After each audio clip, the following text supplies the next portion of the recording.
Dans l'arrière-cour d'un hôtel particulier de Cherbourg se cache un petit trésor en béton armé, serti de portes en acier trempé. À la demande du propriétaire des lieux, nous garderons l'adresse secrète, bien à l'abri des regards de certains curieux mal intentionnés. Il faut dire qu'ici l'état des lieux peut faire des envieux. On se trouve dans un abri qui servait de poste de commandement à Hermann Witt, le commandant du port de Cherbourg pendant la Seconde Guerre mondiale, le commandant allemand du port. Et c'était donc son abri PC, une zone militaire sensible. D'ailleurs, vous voyez cette inscription, l'entrée de ce poste de commandement est strictement interdite.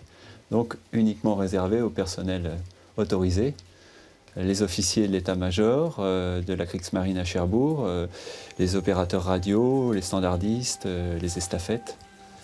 Voilà, on est vraiment au centre de la Festung Cherbourg, la forteresse Cherbourg, pendant la Seconde Guerre mondiale. Dès le sas franchi, on est surpris par l'état de conservation de cet ancien PC allemand, notamment ses lourdes portes d'acier aux couleurs sable et reconnaissables de l'Africa Korps. Encore intact, le précieux métal n'a pas été démonté par les ferrailleurs comme cela se faisait habituellement après-guerre. On voit bien alors, les superbes portes anti-gaz. Alors là, elles sont partout, hein, avec leur judas en verre, intact. Toutes les pièces sont protégées par ces portes anti-gaz. Vous voyez, une porte anti-gaz parce qu'on trouve un joint sur ces portes et le joint est encore voilà, bien conservé.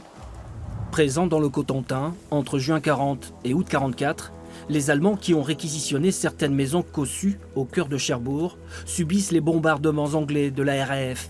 À l'époque, il faut dès lors se prémunir des raids aériens.